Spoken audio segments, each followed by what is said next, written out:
જય હિન્દ વિદ્યાર્થી મિત્રો. ચલો આજે આપણે ભારતીય બંધારણનો એક એવો ટોપિક પકડીએ જે દરેક પરીક્ષાનો ફેવરિટ છે. રાજ્યનીતિના માર્ગદર્શક સિદ્ધાંતો, જેને આપણે ટૂંકમાં કહીએ છીએ ડીપીએસપી. તમે જીપીએસસી, યુપીએસસી, સીસીઈ કે પછી પીએસઆઈ કોઈ પણ પરીક્ષાની તૈયારી કરતા હો, બંધારણના ભાગ 4 એટલે કે કલમ 36 થી 51 એમાંથી પ્રશ્નો તો આવવાના જ છે. તો ચાલો આજે આપણે આ વિષયને એ રીતે તૈયાર કરીએ કે એક પણ માર્ક આપણો જાય નહીં. તો જુઓ, આપણો આખો રોડમેપ તૈયાર છે. આપણે આ ટોપિકને આ 6 સ્ટેપ્સમાં સમજીશું. પહેલા આપણે તેની ઓળખ અને તે ક્યાંથી આવ્યું એ જાણીશું. પછી સૌથી અગત્યનો તફાવત સમજીશું. ત્યાર પછી એક કલમનું પોસ્ટમોર્ટમ કરીશું.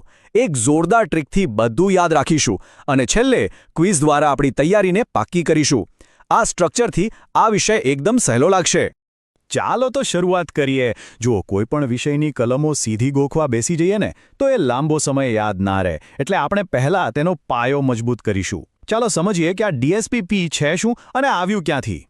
આ એક સ્લાઇડમાંથી ઓછામાં ઓછા 4 પ્રશ્નો બની શકે છે. ધ્યાનથી સાંભળજો. પહેલો પ્રશ્ન, ડીપીએસપી બંધારણના કયા ભાગમાં છે? જવાબ છે પાર્ટ 4, કલમ 36 થી 51. બીજો અને મોસ્ટ આઈએમપી પ્રશ્ન, આપણે આ સિદ્ધાંતો કયા દેશમાંથી લીધા છે? જવાબ છે આયર્લેન્ડ. અને એક મજાની વાત કહું, આયર્લેન્ડે પણ આ વિચાર સ્પેન પાસેથી લીધો હતો. હવે ત્રીજો પ્રશ્ન, આ સિદ્ધાંતોનો મુખ્ય હેતુ શું છે? તો એ છે ભારતમાં એક વેલફેર સ્ટેટ એટલે કે કલ્યાણકારી રાજ્યની સ્થાપના કરવી. હવે પ્રશ્ન એ થાય કે કલ્યાણકારી રાજ્ય એટલે શું? તો જુઓ, એક હોય પોલીસ રાજ્ય, જેનું કામ ખાલી કાયદો અને વ્યવસ્થા જાળવવાનું હોય. પણ કલ્યાણકારી રાજ્ય એનાથી આગળ વધીને લોકોના ભલા માટે કામ કરે. જેમ કે સરકારી શાળાઓ, સરકારી હોસ્પિટલો, વૃદ્ધો માટે પેન્શન યોજનાઓ, આ બધું જ વેલફેર સ્ટેટના ઉદાહરણો છે. અને છેલ્લો મુદ્દો જે ખાસ યાદ રાખવાનો છે, ડૉક્ટર બાબાસાહેબ આંબેડકરે ડીપીએસપીને બંધારણનું નોવેલ ફીચર એટલે કે વિશિષ્ટ લક્ષણ કહ્યું હતું. ચાલો હવે આ ચેપ્ટરના સૌથી અગત્યના અને સૌથી કન્ફ્યુઝિંગ પોઈન્ટ પર આવીએ. મૂળભૂત અધિકારો અને ડીપીએસપી વચ્ચેનો મૂળ તફાવત શું છે? આ કોન્સેપ્ટ સમજવો પરીક્ષા માટે ખૂબ જ જરૂરી છે. અહીંયા એક જ શબ્દ પકડવાનો છે, નોન જસ્ટિશિયેબલ એટલે કે બિનન્યાયિક. આનો સીધો અને સરળ અર્થ એ છે કે જો સરકાર ડીએસપીમાં લખેલી કોઈ વાત લાગુ ન કરે તો કોઈ નાગરિક કોર્ટમાં જઈને એમ ના કહી શકે કે ચાલો આને લાગુ કરાવો. આનાથી બરાબર ઊંધું, જો કોઈના મૂળભૂત અધિકારોનો ભંગ થાય, જે ભાગ 3માં છે, તો તે સીધા કલમ 32 હેઠળ સુપ્રીમ કોર્ટમાં જઈ શકે છે. એટલે કે મૂળભૂત અધિકારો જસ્ટિશિયેબલ છે, જ્યારે ડીએસપી નોન જસ્ટિશિયેબલ છે. તો પછી ડીએસપી છે શું? તે સરકાર માટે એક પ્રકારના ઇન્સ્ટ્રક્શન્સ છે, એક માર્ગદર્શિકા છે. કાયદા બનાવતી વખતે આ સિદ્ધાંતોને ધ્યાનમાં રાખવા એ રાજ્યની નૈતિક ફરજ છે. ધ્યાન રાખજો, પરીક્ષામાં એક વિધાન પૂછીને ફસાવવાની કોશિશ કરશે. ડીએસપીના ભંગ બદલ કોર્ટ સજા કરી શકે છે. આ વિધાન તદ્દન ખોટું છે. આ એક ટ્રેપ છે જેમાં આપણે ફસાવાનું નથી. તો ચાલો અત્યાર સુધી જે શીખ્યા એનું ક્વિક રિવિઝન. પરીક્ષા માટેના મુખ્ય મુદ્દા કયા છે? પહેલું, ભાગ 4. બીજું, આયર્લેન્ડ. ત્રીજું, કલ્યાણકારી રાજ્ય. અને ચોથું અને સૌથી અગત્યનું, બિનન્યાયિક નોન જસ્ટિશિયેબલ. ચાલો હવે જ્ઞાન ચકાસીએ. પહેલો પ્રશ્ન, ડીપીએસપી વિશે કયું વિધાન ખોટું છે? ઓપ્શન્સ છે: એ, ભાગ 4માં છે. બી, આયર્લેન્ડથી પ્રેરિત છે. સી, કોર્ટ દ્વારા લાગુ કરાવી શકાય છે. ડી, કલ્યાણકારી રાજ્યનો હેતુ છે. વિચારો. સાચો જવાબ છે સી. બીજો પ્રશ્ન, કોણે ડીપીએસપીને નોવેલ ફીચર તરીકે વર્ણવ્યું હતું? અને જવાબ છે સી, ડીપીએસપી ડૉક્ટર આંબેડકરે. ચાલો હવે આપણે એક કલમનું વિશ્લેષણ શરૂ કરીએ. સૌપ્રથમ આપણે કલમ 36 થી 39A જોઈશું, જે રાજ્યની મૂળભૂત ફરજો અને સમાજવાદી સિદ્ધાંતોની વાત કરે છે. કલમ 36 એમાં રાજ્યની વ્યાખ્યા આપી છે. અહીં બહુ મગજ નથી દોડાવવાનું. બસ એટલું યાદ રાખો કે જે વ્યાખ્યા મૂળભૂત અધિકારો માટે કલમ 12માં છે, એ જ સેમ ટુ સેમ વ્યાખ્યા અહીં કલમ 36માં પણ લાગુ પડે છે. એટલે કે કેન્દ્ર સરકાર, રાજ્ય સરકાર, સંસદ, વિધાનસભા, પંચાયત, એલઆઈસી, ઓએનજીસી બધું જ રાજ્ય કહેવાય. હવે કલમ 37, જે ડીએસપીનો આત્મા છે, તે 2 વાત સ્પષ્ટ કરે છે. પહેલી, કે આ સિદ્ધાંતો કોર્ટ દ્વારા એન્ફોર્સેબલ નથી, એટલે કે લાગુ કરાવી શકાય નહીં. પણ બીજી વાત એ પણ કહે છે કે આ સિદ્ધાંતો દેશના શાસન માટે ફંડામેન્ટલ એટલે કે પાયાના છે. અને કાયદા બનાવતી વખતે આ સિદ્ધાંતોને લાગુ કરવા એ રાજ્યની ફરજ, ડ્યુટી ઓફ સ્ટેટ છે. હવે આવે છે કલમ 38. આનો હેતુ છે લોકકલ્યાણની વૃદ્ધિ કરવી. આ કલમ કહે છે કે રાજ્ય એવી સમાજ વ્યવસ્થા બનાવશે જેમાં નાગરિકોને 3 પ્રકારનો ન્યાય મળે: સામાજિક, આર્થિક અને રાજકીય.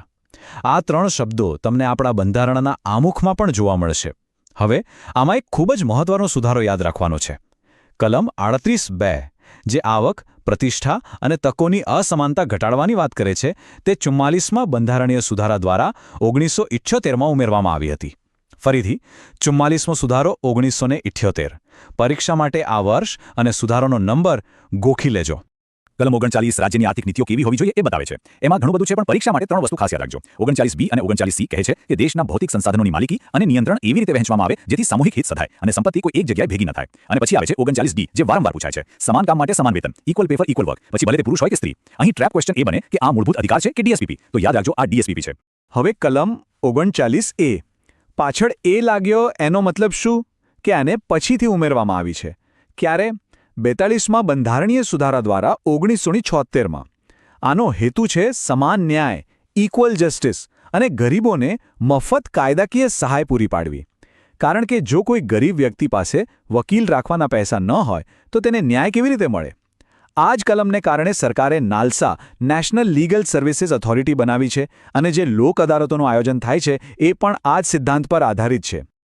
ચાલો હવે આગળ વધીએ કલમ 40થી 44 તરફ. આ કલમોમાં આપણને ગાંધીવાદી અને ઉદાર બૌદ્ધિક સિદ્ધાંતોનો સંગમ જોવા મળશે, જે આપણા સમાજ અને શાસન માટે માર્ગદર્શક છે. કલમ 40. આ કલમ વાંચતા જ મનમાં ગાંધીજીનું ચિત્ર આવવું જોઈએ. આ ગાંધીજીના ગ્રામ સ્વરાજના સપનાનું પ્રતિબિંબ છે. તે રાજ્યને ગ્રામ પંચાયતોની સ્થાપના કરવા માટે માર્ગદર્શન આપે છે. શરૂઆતમાં તો આ માત્ર એક સલાહ હતી, પણ પછી ઐતિહાસિક 73માં બંધારણીય સુધારા 1992 દ્વારા આ સપનાને હકીકતમાં બદલી દેવામાં આવ્યો અને પંચાયતી રાજને બંધારણીય દરજ્જો મળ્યો. આ એક બેસ્ટ ઉદાહરણ છે કે કેવી રીતે ડીએસપીને ભવિષ્યમાં કાયદાનું સ્વરૂપ આપી શકાય છે. પરીક્ષામાં સૌથી વધુ પૂછાતો પ્રશ્ન. હવે જોઈએ કલમ 41 અને 42. કલમ 41 કહે છે કે રાજ્ય પોતાની આર્થિક ક્ષમતા મુજબ બેકારી, વૃદ્ધાવસ્થા અને બીમારી જેવા કિસ્સાઓમાં લોકોને કામ, શિક્ષણ અને જાહેર સહાય મેળવવામાં મદદ કરશે. આના પ્રેક્ટિકલ ઉદાહરણો છે મનરેગા યોજના અને વૃદ્ધ પેન્શન યોજનાઓ. હવે કલમ 42. આમાં 2 મહત્વની વાતો છે. એક, કામ કરવાની જગ્યાનું વાતાવરણ માનવીય હોવું જોઈએ, અને બીજું, જે પરીક્ષા માટે સુપર આઈએમપી છે તે છે મેટર્નિટી રિલીફ, એટલે કે પ્રસૂતિ સહાય. આ કલમને કારણે સગર્ભા સ્ત્રીઓને નોકરીમાં રજા અને અન્ય લાભો મળે છે. કલમ 43 મુજબ રાજ્ય તમામ કામદારો માટે નિર્વાહ વેતન, લિવિંગ વેજ મળે તેવા પ્રયત્નો કરશે. જો એક હોય મિનિમમ વેતન અને એક હોય નિર્વાહ વેતન. નિર્વાહ વેતન એટલે એટલો પગાર કે જેમાં રોટી, કપડાં, મકાન ઉપરાંત શિક્ષણ, સ્વાસ્થ્ય અને થોડું મનોરંજન પણ થઈ શકે. આ જ કલમમાં કુટીર ઉદ્યોગો, કોટેજ ઇન્ડસ્ટ્રીઝને પ્રોત્સાહન આપવાની વાત પણ છે, જે ફરીથી એક ગાંધીવાદી સિદ્ધાંત છે. અને હવે સૌથી વધુ ચર્ચામાં રહેતી કલમ 44, સમાન નાગરિક સંહિતા, યુનિફોર્મ સિવિલ કોડ UCC. આનો મતલબ છે કે દેશના બધા જ નાગરિકો માટે ધર્મ ગમે તે હોય, લગ્ન, તલાક, વારસાઈ જેવા વ્યક્તિગત મામલાઓમાં એક જ કાયદો હોવો જોઈએ. અત્યારે આપણા દેશમાં ક્રિમિનલ કાયદા બધા માટે સમાન છે, પણ સિવિલ કાયદા અલગ અલગ છે. UCCનો હેતુ આ ભેદભાવ દૂર કરવાનો છે. અને હા, યાદ રાખજો કે ગોવા ભારતનું એકમાત્ર રાજ્ય છે જ્યાં અત્યારે UCC લાગુ છે. આને યાદ રાખવાની એકદમ સિમ્પલ ટ્રીક. 4 અને 4 બંને આંકડા કેવા છે? સમાન. તો કલમ 44 એટલે સમાન સિવિલ કોડ. તો આ વિભાગમાંથી પરીક્ષા માટે શું શું યાદ રાખવાનું છે? કલમ 40 ગ્રામ પંચાયત, કલમ 42 પ્રસૂતિ સહાય, કલમ 43 નિર્વાહ વેતન અને કલમ 44 UCC જે ગોવામાં લાગુ છે. ચાલો ફટાફટ 2 પ્રશ્નો જોઈ લઈએ. પહેલો પ્રશ્ન, પ્રસૂતિ સહાય મેટર્નિટી રિલીફની જોગવાઈ કઈ કલમ હેઠળ છે? વિકલ્પો છે 41, 42, 43, 43A અને સાચો જવાબ છે B42. બીજો પ્રશ્ન, ભારતના કયા રાજ્યમાં સમાન સિવિલ કોડ લાગુ છે? વિકલ્પો છે ગુજરાત, કેરળ, ઉત્તરાખંડ, ગોવા અને સાચો જવાબ છે D ગોવા. મને ખબર છે આટલી બધી કલમોને ક્રમમાં યાદ રાખવી થોડી અઘરી છે, પણ ચિંતા ન કરો. તમારી આ મુશ્કેલીને સરળ કરવા માટે મારી પાસે એક સુપર ટ્રીક છે. એક નાનકડી વાર્તા જેનાથી તમને આ બધી કલમોનો ક્રમ હંમેશા માટે યાદ રહી જશે. ચાલો આ વાર્તાને ધ્યાનથી સાંભળજો. કલ્પના કરો કે એક વ્યક્તિને પહેલા સમાન કામ માટે સમાન વેતન પે કલમ 39D મળ્યું. જેવું વેતન મળ્યું એ ખુશ થઈને પોતાના ગામડાની પંચાયત વિલેજ કલમ 40માં પાછો ગયો. ત્યાં તેને કામ અને શિક્ષણ વર્ક કલમ 41 મળ્યું. જ્યાં કામ કરતો હતો ત્યાં પ્રસૂતિ સહાય મેટર્નિટી કલમ 42ની સુવિધા પણ મળી. એનાથી તેનું જીવન ધોરણ સુધર્યું અને તેને સારું નિર્વાહ વેતન લિવિંગ વેજ કલમ 43 મળવા લાગ્યું. અને છેલ્લે જ્યારે આર્થિક રીતે સક્ષમ થઈ ગયો ત્યારે તેણે સમાજમાં બધા માટે સમાન કાયદા UCC કલમ 44ની માંગ કરી. કેટલું સરળ છે? Pay, village, work, maternity, living veg અને UCC 39 થી 44 બધું જ લાઈનમાં યાદ રહી ગયું. ખૂબ સરસ. હવે આપણે અંતિમ પડાવ પર છીએ. અહીં આપણે એક ઝડપી રિવિઝન કરીશું અને પછી એક માસ્ટર ટેસ્ટ આપીશું, જેથી પરીક્ષા પહેલા તમારો આત્મવિશ્વાસ એકદમ બુલંદ થઈ જાય. ચાલો આ ટેબલ પર એક છેલ્લી વાર નજર ફેરવી લઈએ. કલમ 36 રાજ્યની વ્યાખ્યા, 37 બિન ન્યાયિક પણ પાયાના, 38 કલ્યાણકારી રાજ્ય, 39 સમાન વેતન, 39A મફત કાનૂની સહાય, 40 ગ્રામ પંચાયત, 41 કામ અને શિક્ષણનો અધિકાર, 42 પ્રસૂતિ સહાય, 43 નિર્વાહ વેતન અને 44 સમાન સિવિલ કોડ. બસ આટલું મગજમાં ફિટ કરી લો. રેડી? ચાલો માસ્ટર ટેસ્ટ શરૂ કરીએ. પ્રશ્ન 1, કલ્યાણકારી રાજ્યનો ખ્યાલ ક્યાં જોવા મળે છે? જવાબ છે C DPSP. પ્રશ્ન 2, UCC કઈ કલમમાં છે? જવાબ છે C 44. પ્રશ્ન 3, ગ્રામ પંચાયતની રચના કઈ વિચારધારા પર આધારિત છે? જવાબ છે B ગાંધીવાદી. પ્રશ્ન 4, DPSP કયા દેશમાંથી લીધા છે? જવાબ છે C આયર્લેન્ડ. અને પ્રશ્ન 5, સમાન કામ માટે સમાન વેતન કઈ કલમમાં છે? જવાબ છે B 39D. જો તમારા 5 જવાબ સાચા હોય તો તમારી તૈયારી એકદમ સાચી દિશામાં છે. તો મિત્રો આ હતું DSPના ભાગ 1નું સંપૂર્ણ વિશ્લેષણ. આજના અભ્યાસના અંતે એક પ્રશ્ન તમારા માટે છોડીને જાઉં છું. આપણે સમજ્યા કે DSP શાસન માટે પાયાના છે, પણ કોર્ટ દ્વારા તેને લાગુ કરાવી શકાતા નથી. તો આ જે નાજુક સંતુલન છે તે સરકાર, ન્યાયતંત્ર અને દેશના નાગરિકો વચ્ચેના સંબંધોને કેવી રીતે અસર કરતું હશે? આના પર જરૂર વિચાર કરજો. જય હિન્દ.